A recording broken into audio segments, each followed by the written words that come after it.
Well, I wouldn't think of something more psychodynamically focused, but I mean, my impression is, and this is probably your own impression, that you're dealing with have been dealing for a long time with a pre-psychotic character, and who's gotten in over her head.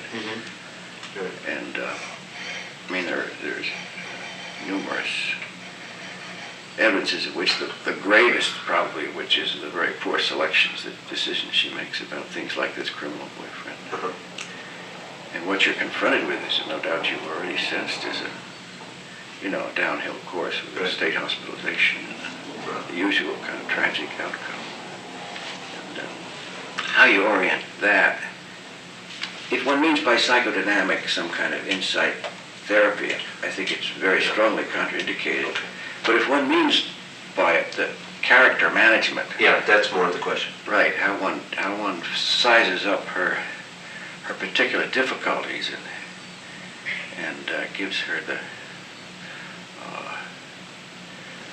what should we say, the good management that she needs from hopefully a reasonably permanent person. I mean, one of the sharpest signs of the dire nature of this is the way in which she responded to your replacement. And that is, I mean, quite apart from the delusional content and this typical picture of someone who goes back and forth between a symptomatic neurosis and what is really a much more marginal condition.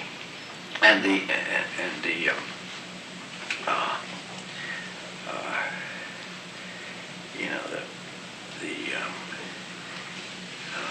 very poor reality testing about these obsessions and other ideas. So that, as you so obvious, this is all quite obviously repetitious to you, but as you so wisely sense, you're dealing with an emergency that will probably continue for quite some long time. And the two, in my experience, and God knows I've spent my life with this kind of problem, the two most important things are some kind of principles of management. Try to outline the principles of management. And then finding somebody who has the kind of zest to carry it out over what you're talking about now is a very long period of time. And you can change these patients from person to person, but it's extremely difficult. And the principles of shifting therapists in patients of this kind are very little developed. I started to say poorly understood, but that would imply that somebody knew what they were and we weren't understanding it. But on the whole, it's the kind of necessities to ensure that the switch doesn't produce an overt psychosis, which it usually does. Got pretty close to it this time. You were lucky, you were not lucky, probably you were sensible, so you avoid that. But the way in which one does prevent that is very tricky. So that if we can possibly get away with finding somebody who's going to be around for a long time, that's the most important single thing.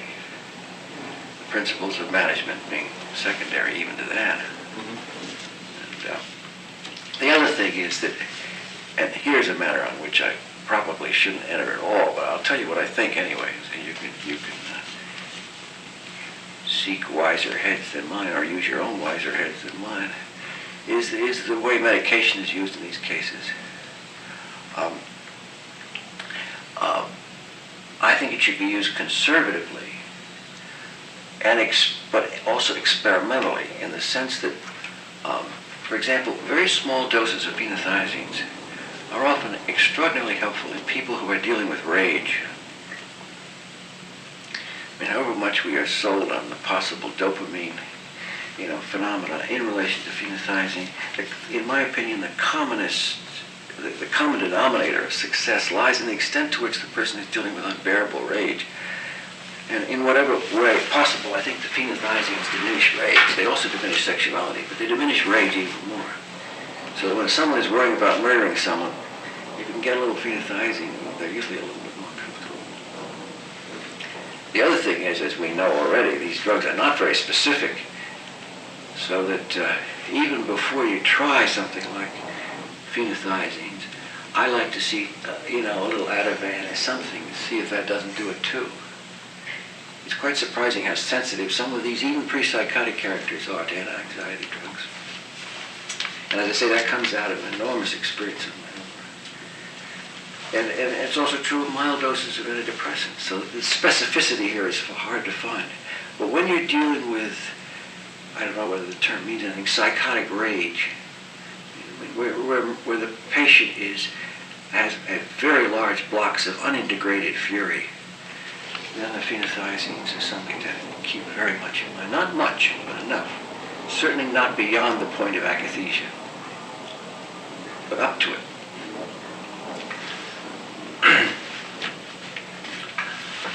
The other question is whether you want me to see her, right? The other question is whether we should see her all together or whether I should see her by myself. That's a very tricky matter. I know you've got to go anyway, and here's a trade-off, because she's going to be comforted by your presence, but she's also going to be disconcerted. So I think I'm going to, if you gentlemen would forgive me for this, I think what I do is you and I stay and get these big shots out of here, and let us, he has to go anyway, and I think that together we might be a little holding companionship in this business. These are tragic stories, and the lesson in them, and I'm sure this is one of the things that Dr. Grice concerns himself with constantly in his work, is how one identifies in advance that this is going to happen. And I was talking, you were saved from hearing about this yesterday, John. You'd be thankful for that. But I talked a lot about how we decide how healthy someone is. And in our psychiatric work, for the most part, we don't even have the mildest tools for that determination. But here's a case where one would like to know, but there's no other case where one wouldn't like to know, so that is a relevant remark. So that one can really have a sense of what one's getting into. You had a hunch about it, that they had a psychotic episode before, but that by itself is not necessarily of great significance, because you can see quite healthy people having what look like psychotic episodes, either on a hysterical basis or because of extraordinary trauma. So that's tricky too. Candy, you want to smoke? No, I need Candy water, is enough? actually. You need water. Yeah, but There's some I water got over my there. candy. Usually is. You want some water? I'll just sneeze. So, anyways, yes, I'm here. Is this going to be nerve-wracking and nervous, or? I hope not. Who knows though, right? Yeah. There's world if I don't see anybody, just the cameras. I don't like doing speeches or anything like that, in front of crowds or anything.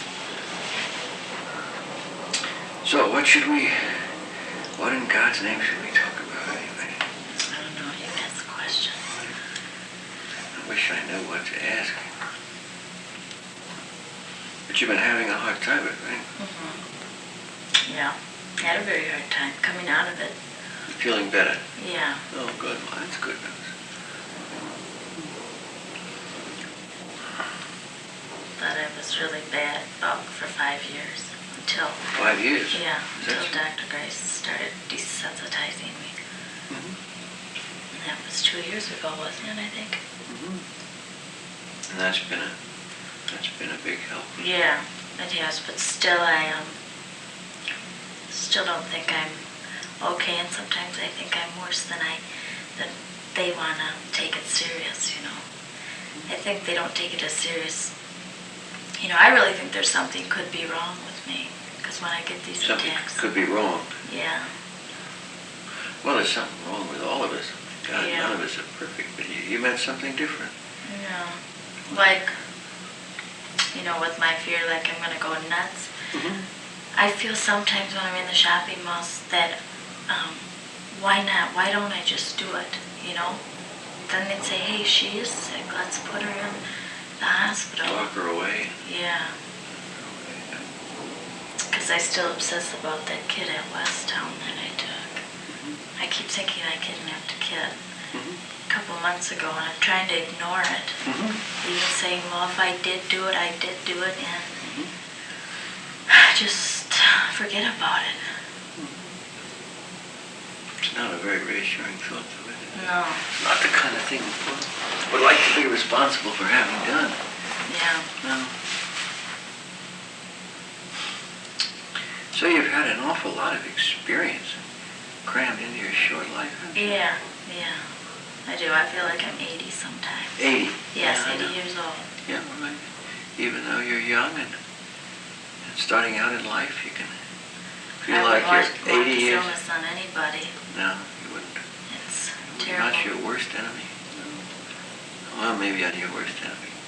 Right? No. No? But anyways, yeah. I wish I could have been hospitalized for a long time. For a long time. Yeah, because it could have gave me a rest. I kept checking. Right. I was so safe in the psychiatric ward. Mm-hmm. I felt safe Yeah. in there. And I didn't have to check anything because the nurses and the People doctors took care of that kind of thing. would have told me if something Sure. would have happened. Give you some sense of safety, right? Yeah, Oh, how one would like safety, right? yeah. In this difficult world. But it really, I got so bad where I had to call the police and have them come home to my house. That provided you with a little protection anyway. Right? Yeah, and I feel stupid. It's like nobody else does these kind of things. Oh, no, that's not true. Lots and lots of people do. Well, none I know, Well, but I could introduce you to a lot of folks. A lot of people. I would like A lot to of be- people who feel very unsafe. Yeah. Very unsafe. I don't know why I got like this. Sometimes I think it's because of my mom's alcoholism. Because she verbally abused me for so long. That's so. Oh yeah, real bad. And she's manic depressive ever since I was a kid. Mm-hmm. And she'd drink real bad and really be mean. And what happened, how I got this illness is because she would be so drunk all the time that I said, well, if I got sick, then she would get away from her drinking problem and help me. Help you. Yeah, so that's why I think I got sick. I made myself sick, yeah. Huh. You mean if you were suffering a lot, then she'd sort of straighten out for a while. Right. Then look after I you. would have thought she would stop drinking and say, okay, my baby's sick, I want to help her. Mhm. That's, But there wasn't a father in there to well, straighten her out. my dad, but I guess we tell her all the time to get better, but she doesn't want to. And my dad, in one way, I feel bad that my dad made me stay in that house. He would leave me all the time in there with her. Mm-hmm. And sometimes I just fantasize about, God, everything I went through. I just think of taking a gun to my head and just blow it off because, my brain feels like it's so tightly packed with such terrible stuff. Well, you must have accumulated a lot of terrible stuff from those years, right? Because that went on for a long time, right? Yeah. Went on from you were maybe almost the time you were born. I'm wondering, yeah, because of the depression that she had. Right. I always heard her talk bad all the time. All the time. And my dad's retiring now, and I don't see how he's going to be able to stick with her. Mm-hmm.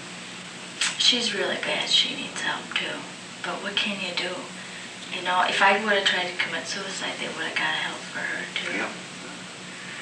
That's how a lot of people get help. And I regret that I didn't try committing suicide early, because then I would have been in the hospital right away. Mm-hmm. I would have had quite a few doctors looking at me. Mm-hmm. And I thought if I tried to commit suicide, my kids would be taken away from me. Mm-hmm. So I didn't do it and didn't do it. And I wish I would have, because I think I would have got, the process of this would have got, I would have been in the hospital, people would have started me on my therapy right away. But I didn't. I waited like 7 years before I started hurting myself, because like Dr. Grace and Dr. Bone and Ruby Dyer that I was working with didn't like to reassure me about anything. And I would cut my wrist once in a while for them to, please tell me if I'm weird or strange. See, to me, I can't tell myself that I'm not weird and I'm not strange, because it is kind of weird that I have these problems. You feel that.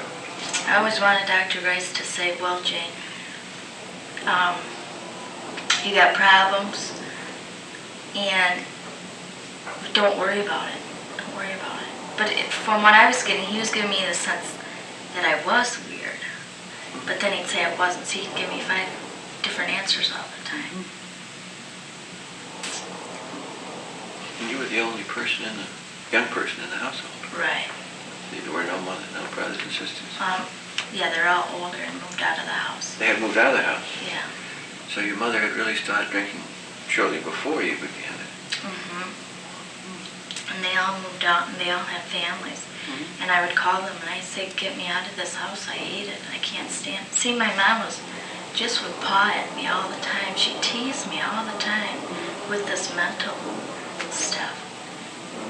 And sometimes I feel like I could take a bat and just knock everything down in my house, the TV, the windows. Just, in one way, I hate my mom for what she did to me. I just hate her. Of course, you couldn't help it. Because I feel like I've been abused and teased and tortured for 5 years with that. And then with the illness. And it went on all through most of your life, right? Yeah. And sometimes now I'm doing okay, but I'm starting to check again. I don't know why. I think it's because, Well, you still don't feel very safe. Yeah, right? I don't. You don't feel very safe. And how could you feel safe now with the kids you have to worry about, and your whole future, right? Yeah. And then you're worried about yourself in terms of whether you're... Yeah, am I okay? Are you crazy or not? Oh, this whole thing is Right. bugging you too. And you may still hear the voice of your mother too. Oh, yeah.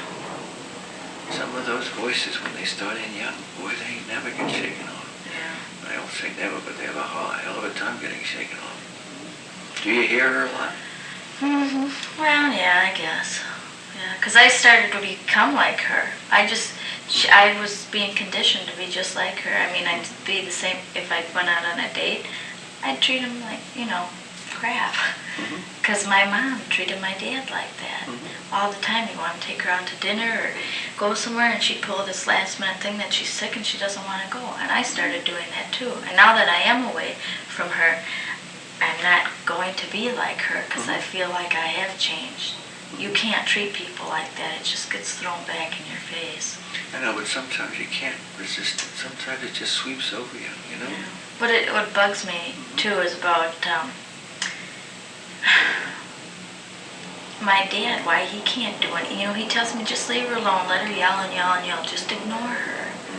So I would do that, and I wouldn't say anything. How could you ignore her? Yeah. And sometimes she just looked just like a witch yelling at me, Some of those people get into your dreams, too. Yeah, well, my sister's in my dreams. I hate her very much. It's your older sister. Yes, I have dreams about her a lot. She wasn't at home with you, though. No, but she wouldn't believe much what I was saying. She doesn't even she thinks I'm making this illness up and that I'm a good manipulator and a con artist. But I'm not. I mean, I did condition myself to get sick, but hoping my mom would pay more attention and not drink and work with me, but that didn't work. And she doesn't actually, I don't know if she doesn't believe this, that I really think I'm killing people and hurting or kidnapping people. And then she doesn't believe me, and she's really mean to me, very mean. The sister? Yes, so I have nightmares a lot too about her. In which she comes in. Yeah. And I haven't had a lot of friends for a long, long time. Is that so? Oh, yes. Been in the house mostly. And I like to go out and have fun, But now I'm starting to meet people now. Getting out more and that. Well, I hope you're not going to find other people to abuse you, though. There are No. so many abusive people around, right? Well, I'm dating a guy that's a criminal. Really? He's in jail, and he might get out, and he is getting out, but sometimes I think, God, how can I trust him? Because, he's lied all his life. Is that so? Yeah. Gosh, I tremble for you. Yeah. That's what a lot of people say, why are you dating him? That's Well, you ridiculous. may trade him because you like him. I mean, that's Yeah. you don't decide those things yourself. I guess because I got so mentally ill that whatever he did in his past, I don't account for, I just hope that me and him can work on getting a job and stuff. But he's got problems too. You may feel like a criminal yourself. You talk about like you've done these awful things to these kids. Yeah. You may feel like a criminal yourself, right? Yeah, I have. So that you may feel safer with him as a kind of person that wouldn't criticize you.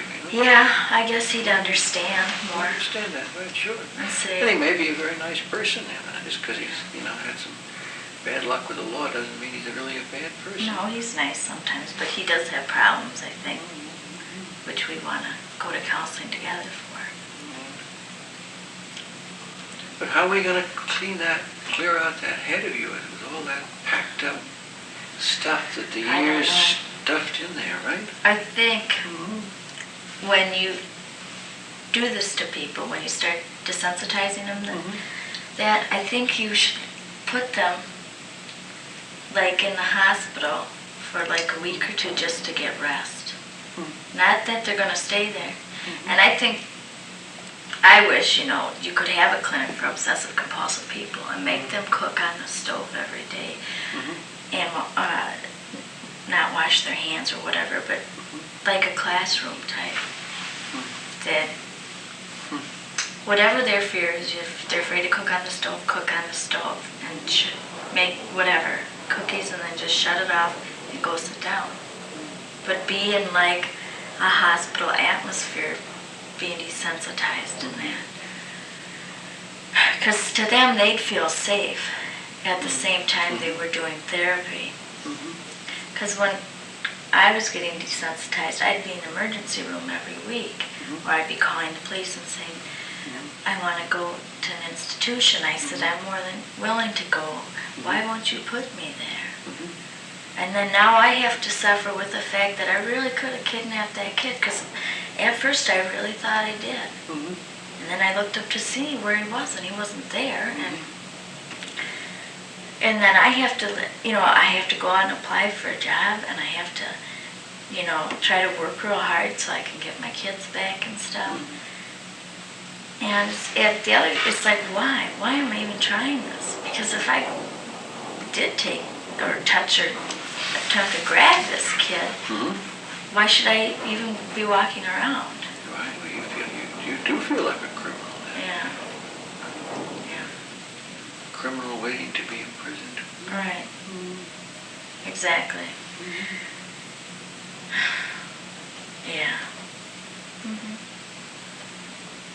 But at one time I was doing so well that 3 months when they would desensitize me, I was 100% better. I never checked anything.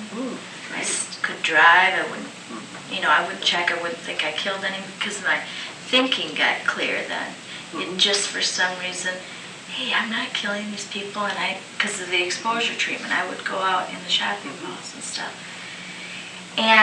But then I had this hang-up that I was weird and strange, and I kept asking people, am I weird or strange? And they go, well, I don't know, ask your psychiatrist. But then when I asked him, he wouldn't tell me either way, so it kept leading me to believe I do have some weird problems. Well, you feel different from other people. And I've been obsessing on that, and then when I went to the store, I just kept thinking, I'm weird.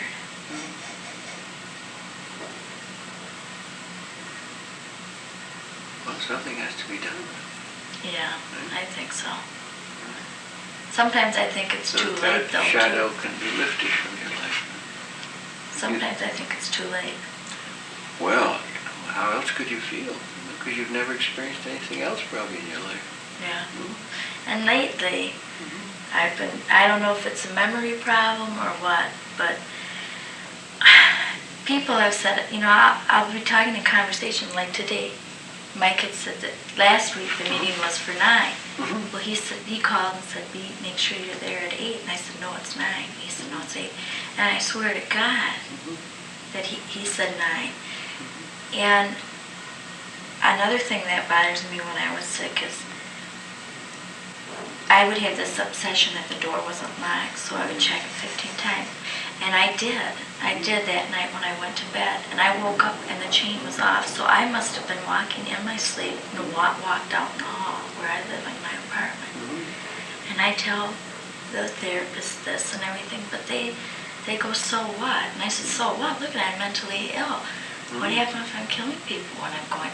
See, I really think I got up and walked and unlocked my door. How else would it get unlocked? Because it was positive for sure. Positive. When I tell that to people, they don't seem to understand. They just say, well, she just thinks she forgot. Thinks she locked it. But how do they know? Well, they don't, but for some reason they say it's no big deal. But to me it is, because I should be aware of what I'm doing at all times.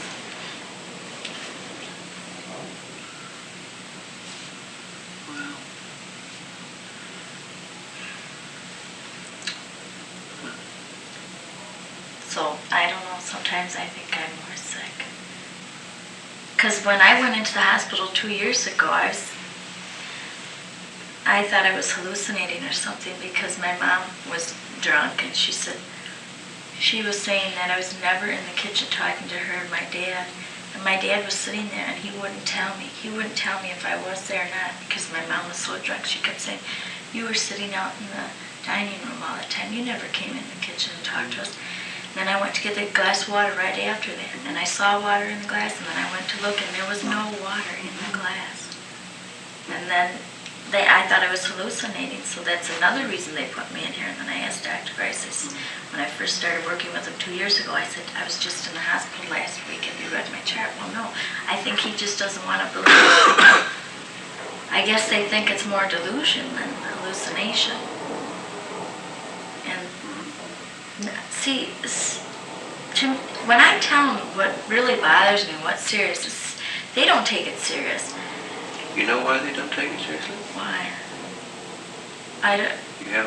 You haven't noticed that? Have you looked in the mirror? Not really. I don't know why. You don't know why they don't take it seriously? Yeah. I don't know. I don't think they are. What do people say about you? You know what you're like? No. You haven't noticed? No.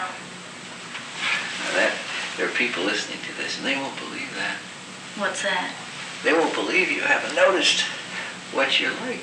You know? Well, supposedly I'm a real I think I'm a nice person. You're a nice person, right? Yeah. And you're a well-dressed person, right? Yeah.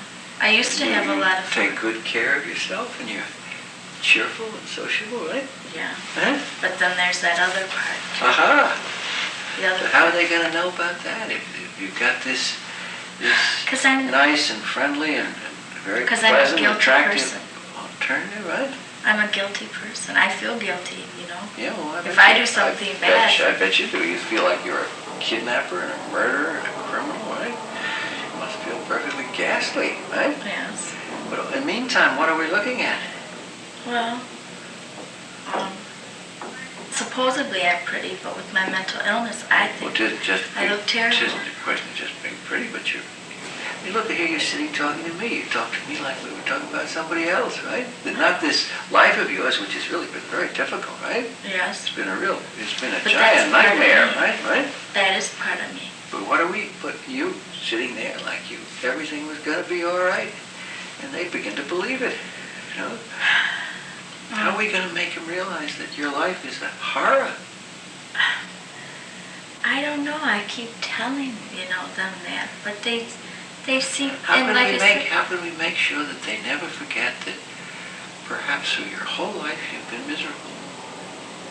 By trying to overdose or cut myself. I know. That's we don't want you to have to do that because that hurts you, right? That causes you pain. Might even cause you death. We want some way to convince them that doesn't cause you suffering. More suffering. You've had enough suffering, right? Yeah. You've had enough suffering. No? Yes. But how are we gonna make them see into that soul of yours, to all the pain and misery and hatred to it? You're bound to accumulate a lot of that, right? Yeah. Now I'm not as bad as I used to be. Mm-hmm. But you know, I thought, well, calling the police and saying, hey, I think I killed Yeah, somebody, come right. over to my That house. certainly is a suggestion, isn't it? And, but even when I did that, it didn't even matter that I was doing it. Look what's going to happen every time they sit down with you. They're going to sit down, they're going to look at you, and they're going to say, "Who's this fine young American girl, mother, capable, bright person? Yeah. It can't be true that her life has been a nightmare." I know, it doesn't look like that. Or when I go out and meet people for the first How time. are we going to convince them? I know, I have no idea. Maybe that should be my job. Yeah, Would you give me that job? sure. Yeah. So that they could both like you for all your wonderful positive qualities, Yeah. that they would never forget that in your soul there are things that have to be cleaned out and Well, gotten rid of and if put behind you. And the illness could go away. I mean, it's, when they desensitized me, I was almost a brand new person, and I felt like it. well, that's what you want to be again, I could right? be in crowded places. Sure. Well, that's what we want for you for the rest of your life, don't we? Yeah, but I don't see how, like some people that, if they did kidnap a kid, see, if I did, I wouldn't, such as a criminal takes a child, but he's not really But ill. we don't know what that means, though, because maybe all through your childhood you wish you were kidnapped. You wish somebody would come and pluck you out of that nightmare you were born That's into. true. Yes, you're right. Yeah. You wish maybe somebody in the family would come along and just kidnap you, take you away, and bring you into a happy place where you had a mother that loved you and adored you and made you feel like $1 million, right? Yeah, that would have been nice. Would Yeah, have been I wish many times I had a different mom. Of course you did. That's only natural. Anybody would feel that, right? Yeah, and my brothers and sisters too didn't believe me that my mom. Nobody believed you, so that's No. one of the reasons that you think you're crazy is because everybody's been telling you that what you sense with your own senses isn't true. Yeah, Right? that's right. Exactly. You're making some sharp comments to me. Well, you're not alone in this, as you probably know. Yeah, It's an appalling thing, and I don't mean to make light of your experience with it when it comes to so many other people. Because they're locked up in situations and no one will believe it. yeah. No one will believe it. I know. I see other people in those situations, and I tell them to get out and get a divorce or something because they have the same relationship as my mom. And I think a friend of mine is going to have a nervous breakdown real soon because her husband treats her terrible. So we've got to find a way so that when they're with you, they never forget the nightmare that you've been through, and that Well, you it's still okay to and that you forget still it. no, not for them to forget it, for you to forget it, but not for them to forget it. I don't even think they really, I know they know I have an illness, but I don't think they see it, that much. What they That's see serious. is what you present, which is Yeah, not that. but like my mother said, if the doctors were here in this situation, living with you, having to cope with you, taking you to the grocery store, they couldn't handle it. There's no way. They couldn't walk by your side. They'd just say, no, forget it. Don't look like a fool in the store and don't check anything. And I think if Dr. Grice would have a daughter that was obsessive compulsive, I'm sure he would do anything in the world to get the best treatment for her. And it's like my parents go, what's wrong with those doctors? Here we sit all night and you cry and cry and cry. And you keep thinking you're not in the house and you don't know where you are. Why can't they just put you in the hospital? I mean,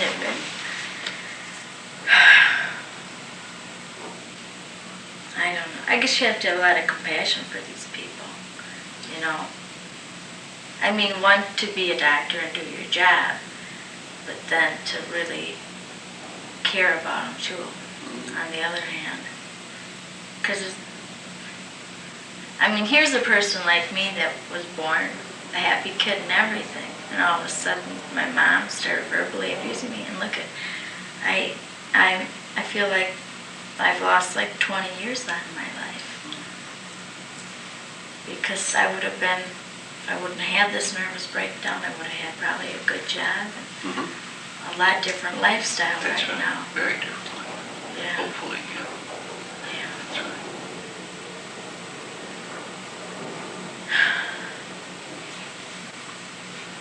But I don't know. And you're not somebody that likes to yell and scream either. No. I should have, though. I should have. Sometimes that makes the doctors understand. Well, I should have yelled at my mom, but I don't. She would be so drunk that I don't think she would even. Wouldn't have made any difference. Yeah, right.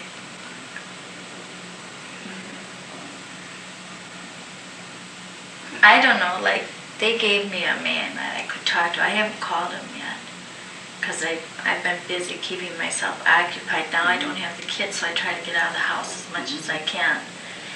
And so I haven't called him, but, you know, I wish there was a therapy group, you know, for obsessive compulsive. And I think they tried that here, but it never got started then. Not enough people, I don't think, had the money or wanted to participate. And I don't know. Probably other people are real shy. They don't want to admit they have these thoughts and stuff. You don't like to say mean things either, do you? No, not really. You don't even swear very much. Oh, I do. Do you? I do, yeah, joking around. That's a yeah. good sign. But you don't do it seriously. No. You don't? No. I would at my mom once in a while. But it doesn't matter. It's like she doesn't hear anything. I just feel bad for other kids that are in household situations like that, where their parents beat them or sexually abuse them or something, whatever. And I think they should be taken out of the home right away. See, my kids now live with their father, and for years I kept telling my family, please let my kids go with their dad. I can't handle this. I couldn't because I couldn't leave my own apartment. How was I supposed to take care of two kids when I was definitely did not have it all together at the time? That's right, when you were worried about even hurting kids. And they said, no way, we're not going to let you let the father have the kids. We won't let it. But yet they weren't helping me either. People weren't listening, really. Yeah. You know? And I How said, are we going to hear you behind that pleasant, sociable person that you are too? I don't know, I guess you have to take it more serious and say, well, Take this it is more seriously. Yeah, this is a problem. She's either having, like right now, am I really having a memory lapse? What is going on with me lately? Because people have said, yeah, you said we were going to Westtown or something. I said, no, I said we're going to Middleton, you know, because the theater was out in Middleton, in a different town close by. She goes, no, you didn't. I said, well, and see, I know when some people, when the telephone rings, oh, they forgot to shut off the coffee pot. So they go to the store and they come out and they said, look, the coffee pot was on. But see, I know darn well because I look and say, hey, that door is locked. Huh. But then I get up in the morning and the door is unlocked. So that is very strange because nobody can come in my house and unlock the door.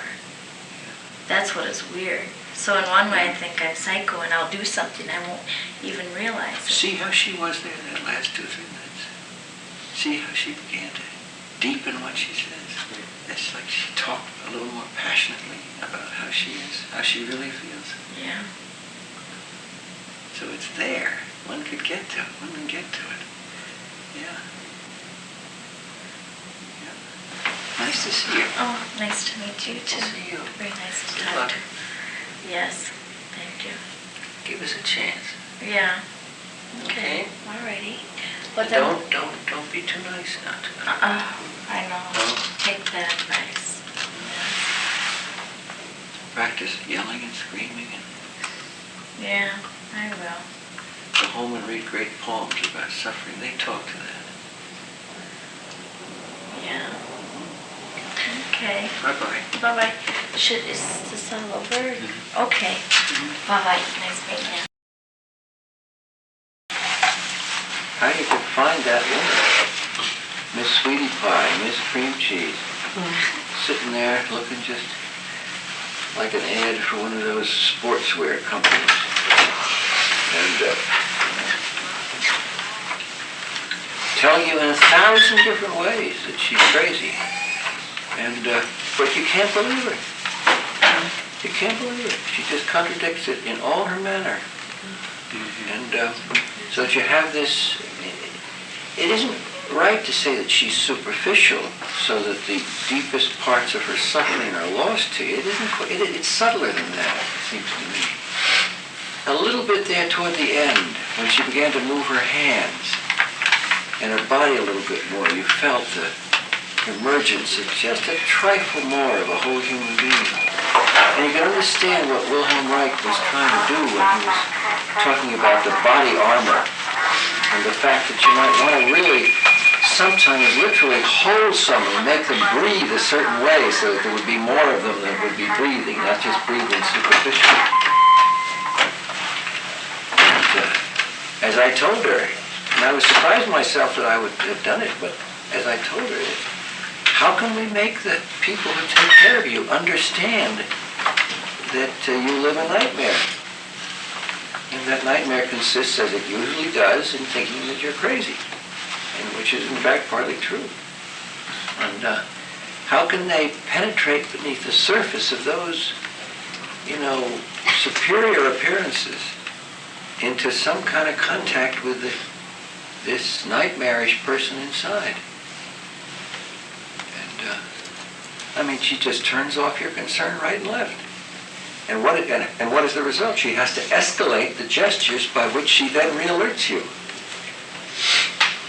And when she said, several times at considerable length, that she only felt safe in the hospital, that she had to be there, or with the police, only then could she feel some kind of surrounding, holding, containing world that she never had, as she claims, as a child, and couldn't even get from an acknowledgement of her situation from her family. But how can we attend to that? How can we have enough sense of what she must be like that you can speak for her horror and her suffering? Because if you don't do that, she's going to have to act it out, prove it, kill herself, go crazy, do all these things. And if you can do it, in my experience, she will gradually, over 4 or 5 or 6 years, relatively normalize. But how you could hold yourself to that attention against the force of her socialized false personality is more than our good companion at the end down there. How's he going to do it? Years ago, I've spent most of my professional life in state mental hospitals with characterological problems in the clinics, and even in my private practice. Early on, I was sent a young woman who was the wife of a medical student at Harvard, actually. And he had thought I could help his wife. She'd been hospitalized once or twice and made some suicidal gestures. And he was very concerned about her. He came to me with tears in his eyes, hoping I would see her. And I couldn't resist that, of course, and so I did see her. And she was a difficult case, but she was not as difficult as this young woman, because she was what they used to call an ambulatory catatonic. That is, she could go around and do her business. She also had 2 children she took care of. But when you saw her, she looked like a waif. And every now and then she had one of the most wonderful signs of catatonia, which is that she suddenly would smile in an absolutely incandescent fashion. She'd light up the room, but it was unrelated to anything that was going on. So it was a dissociated, inappropriate physical manifestation, and it had nothing to do with the stream of content. And it was really a way of sort of placating you, but also expressing there was life in her somewhere, but it was only let out in very small cases. And this was must be 25, 30 years ago. I still see her every few months or so, although she's much, much better now. And I had to figure out pretty much by myself what I could do. And over a matter of a good many years, I gradually figured out I had to speak for her suffering. Because there was no one present. There was someone home, but there was no one present who could speak for the way she felt. And that when she had tried to speak for the way she felt, people around her had told her that she was crazy and that she shouldn't speak that way. That her mother was all right and her father was all right and all that. Or they had told her that they didn't like to hear that kind of thing, and people don't like to hear that kind of thing. So she had, and so great was their threat to her when she did that. For example, when she did this in the presence of her family, they would threaten her with suicide by themselves, and also by that they're going mad. So she had essentially expunged from her repertoire of overt responses any kind of acknowledgement of her inner life. But I say that was not as difficult a case as this one, because she had not preserved this kind of Miss Cream Cheese exterior, which I don't know how it affects you. Maybe you are more deeply grounded in that suffering than I am. But I mean, it turns me off. It makes me just feel like a fool to be talking about these other things. And so, what do you do when you go in to see her?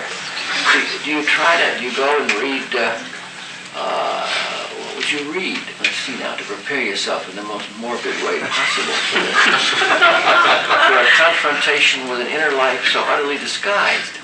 What could you read that would sustain you?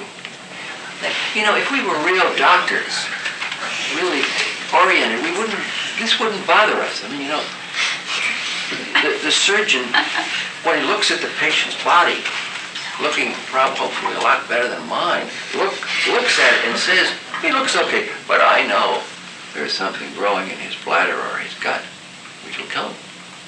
I mean, that's no problem for the surgeon. They've been in there 1,000 times and found it. Scooped it out sometimes, got it all out sometimes. Sometimes had to sew them up because they couldn't get it all out. But they expect that there is no connection between the surface and the inside. That's the glory of medicine. Because we've known the hard way that you couldn't tell. And so when the patient comes to the surgeon and says, "Doc, I feel great. There's just this little problem with those flecks of blood in my stool. It's nothing, Doc." The surgeon doesn't say, "Great, good news, I'm glad you feel so good. Go on home, forget about it, you know? That's all right. You know, if you bring in a quart of blood or something, maybe I'll get interested." But they don't do that. They say, you know, they act very calm, and they go on about their invasive procedures, right? They stuff you full of barium, they x-ray to death, you know, but they be quiet because they can take it seriously. How in God's name do you take this seriously? When our whole social training, not just the patients, but all our social training, is to get rid of things like that. Who wants to ask someone like that to the party? I mean, some morbid character like me. Who wants to ask me to the party? Who wants me around? You want people that cheer people up. Because we all have enough suffering hidden, for Christ's sake. We all have enough of this stuff in ourselves without having to go out of our way to find it, for Christ's sake. So how do you stick with her? How do you do it? Jesus Christ.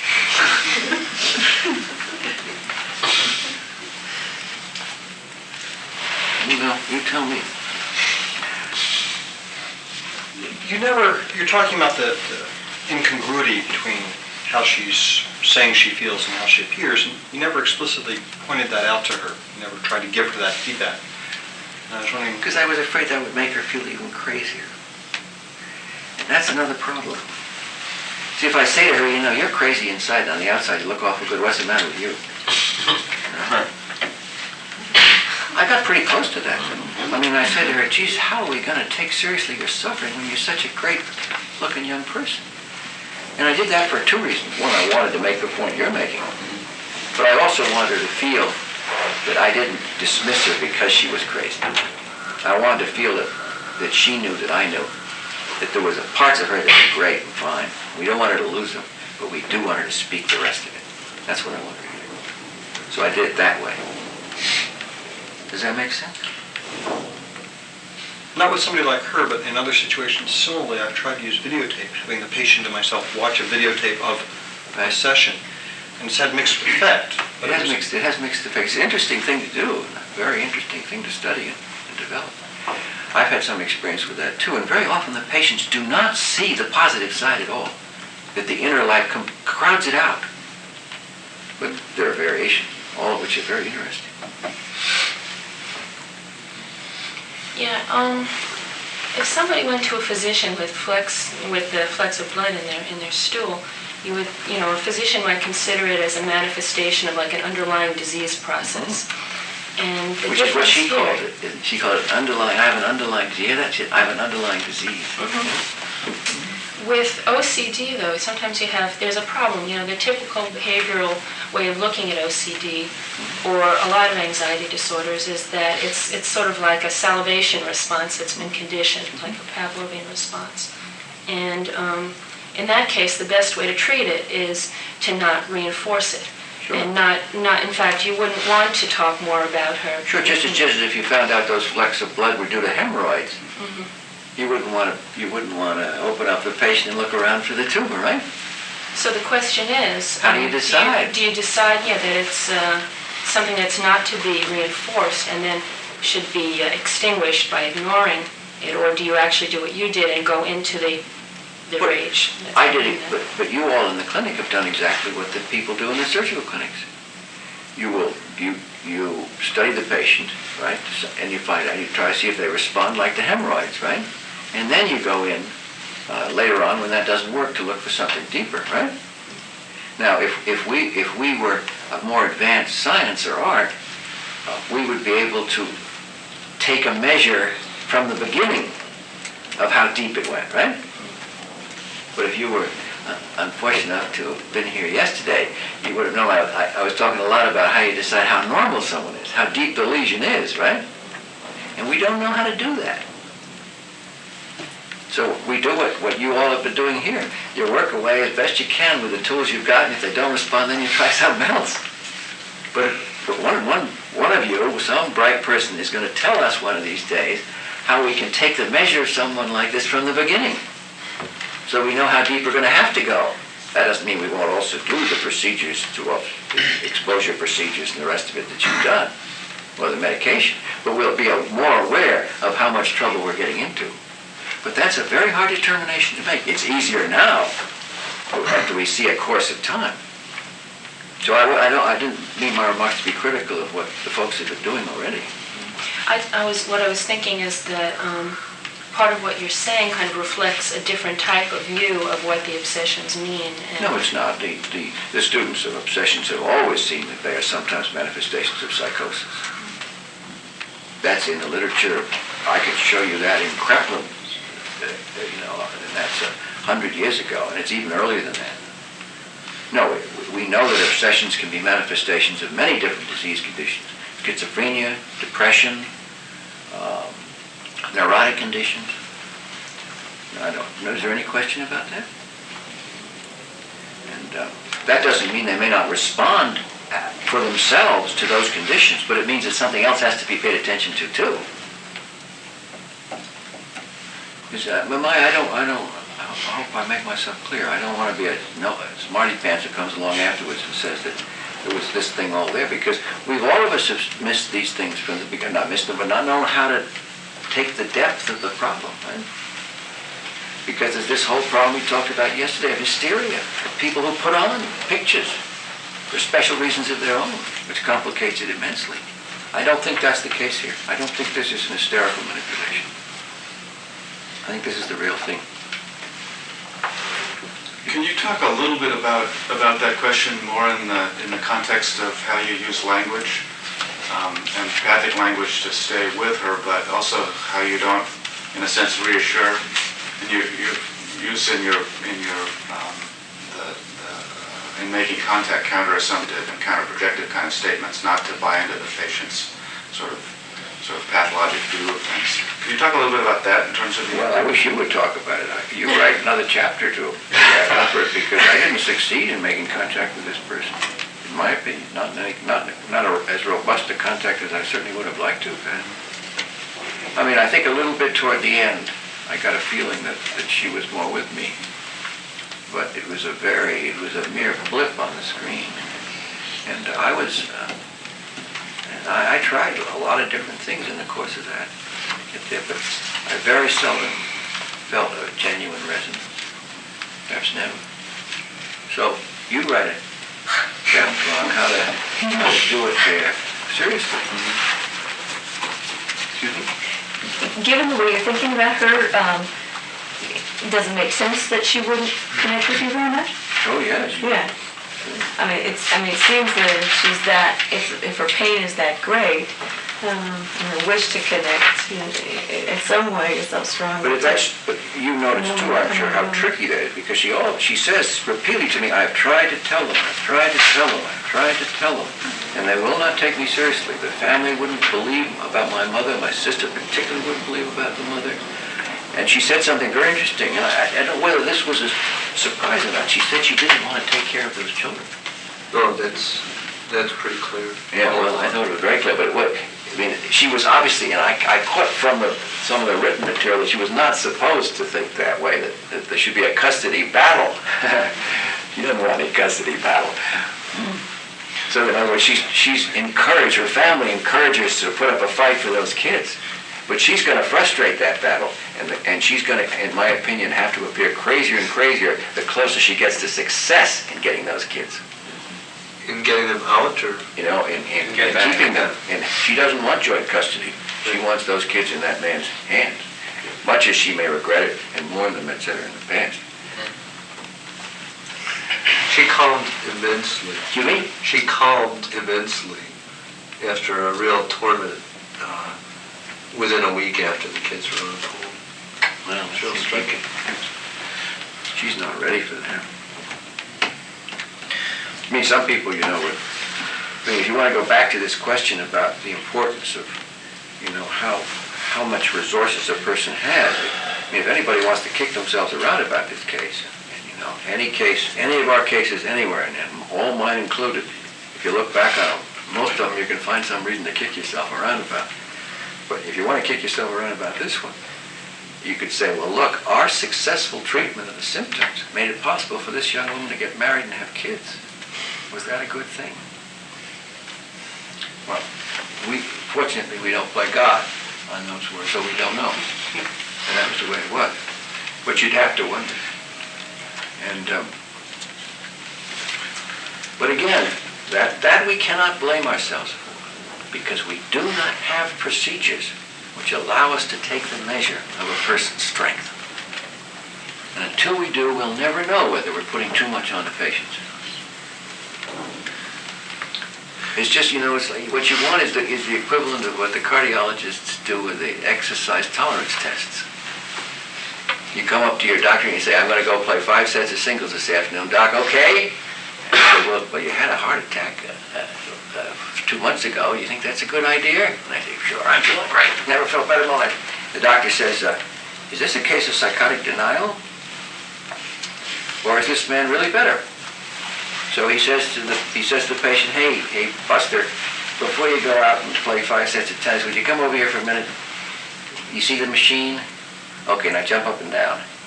And they hook you up to the machine, jump up and down, and after 3 jumps up and down, this whole EKG goes crazy, right? And he says, come here, look. You want to play 5 sets of tennis? You look at it and you say, well, maybe I'll walk around the block. Right? Well, we'd like to be able to do that, but we're not even close to doing that. Excuse me. I have several comments. One is that her appearance today is not, in my experience, typical of her. She did come up many times looking distraught, and That's good. And as well, a strong appearance is rarely like the one that she had today.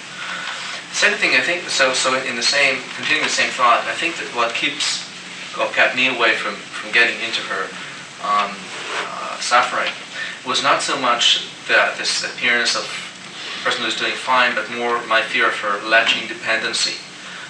She can become very dependent. She would call me at all hours of the day and night. She would, and ultimately I felt that she was not interested in my talking about her suffering. And I'm not sure she was that interested in your talking about her suffering either. I think eventually she got back to, well, am I weird or am I not weird? Why am I having all these experiences? How come, the incident with the door latch happened 1.5 years ago. And it was one day that she came up in the morning and the latch was off. And the thought was, well, I must have gone out and killed someone and come back and not known about it. So ultimately what she wanted is this reassurance, which of course if you gave her, she wouldn't take it. She would want more of it, or she would say, well, if I'm not crazy, how come I have all these thoughts? So none of that worked. And that was a frustrating thing. I think that was what prevented me at least to get it. As I say, it's a very formidable task. But I would still say, I would still recommend, I'm glad I wouldn't be available since I'll go back to Boston on Wednesday to do it myself. But what I would still recommend that you try to stay with that subject. In fact, that you keep deepening it. So that every time she says, well, it's not as bad as I thought, doctor, I would then say to her, look, you've forgotten how bad it was. So that you undercut the whole ground of her plaintiveness and dependence and take it over for her. And, you know, this problem of patients who become dependent on us and then bug us is, of course, endemic to every group of our workers. And in many cases, the way you handle that is counterintuitively. Instead of saying to the patient, look, you're going to be all right, don't call me. You say to the patient, that when the patient calls you up, you say, you make them realize that you think it's even worse than they think it is. So when they hear you on the other end of the phone, you're talking even more frighteningly than they are. And I'm serious about that. So that they know that you don't need to be told. They know you occupy the ground of their concern even more voluminously than they do. That will stop them. And I'm serious, I've done this 1,000 times. And gradually the calls fall off, and the person, you might say they don't call you because they don't want to be depressed by talking to you. And there's something to that. But there's something to that. But the main thing that they've said to me is, I don't need to tell you. You appreciate it. I don't need to tell you. In fact, doctor, sometimes when I tell you, you remind me of things I'd like to forget. And I say, well, I'm sorry I intruded on you. But then I move into the ground again. I say, but you know, until we clear that out, until we get rid of that preoccupation, you're not going to be anywhere near anything like peace. And then I say, okay, but they don't call. How do you balance that with the concomitant wish that if things really are much worse in the therapist's eyes, then why doesn't the therapist put the patient in the hospital? Well, you may have to do that. And I'm not, but very often the reason the patient will do things that force you to put them in the hospital, right? Like hitting somebody with a frying pan, right? Or kicking a policeman or something, right? The reason that they do that is because they don't think you yet understand. So I say to them, of course we'll put you in the hospital. Necessary. You see, you can't keep them out of the hospital by telling them they can't go in the hospital because they have control of the bottom line. All they have to do is come to the emergency room and say, doctor, I'm planning to kill myself. And they're right in. And you don't have to have an IQ over 30 to figure that out. Not here. Because of him.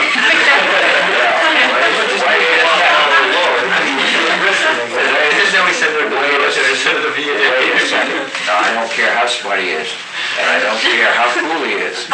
If he doesn't pay significant attention to that, you're going to have every lawyer in Wisconsin in this building, and he knows that. Maybe they're not suing people as often in the Midwest as they are in the East, but boy, they'll get around to it. I can promise you that, because this is real popular work for lawyers, and so you can't afford to. You know, I know you don't take it lightly, but you can't afford to make a mistake on something like that more than once or twice. And so they've got you. Or they can tell you they're hallucinating. And there's no way to tell whether people are hallucinating. I'm convinced that roughly half of the people that say they're hallucinating are not hallucinating.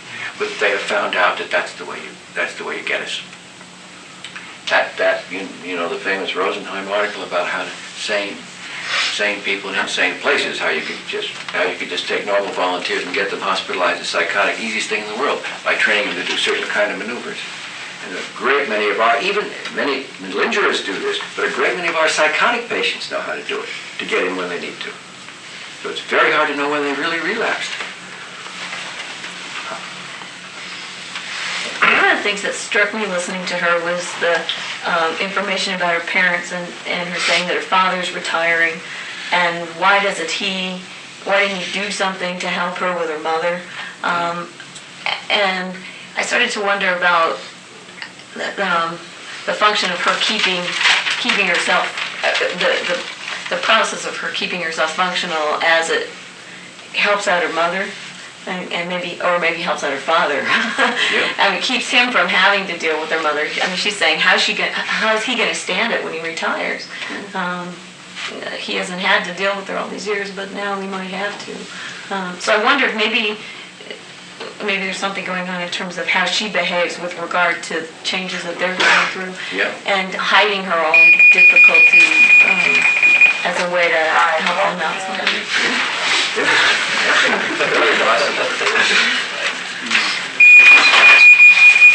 I was going to ask, I started to wonder what would happen if you stepped out of the control battle with her around the hospital and said, yeah, you can go into the hospital for as long as you need. I mean, of course, the fantasy that everybody has is, I think, that she would regress and never leave and so on, but it's her fantasy that would gratify the dependency needs that she has, and it would be a safe environment.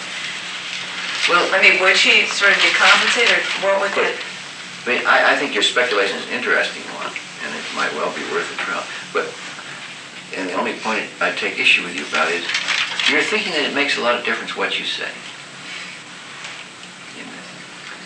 And you know, you could say, let her come in and try it. That might be a good idea. You don't know,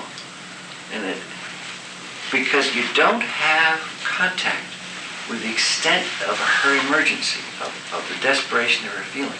And until you're in touch with that on a day-to-day basis, really, or at least a week-to-week basis, you don't know where you stand with her. And you could try that, but unfortunately it might be that you bring her in, and for Christ's sake, she might be in there for the rest of her life.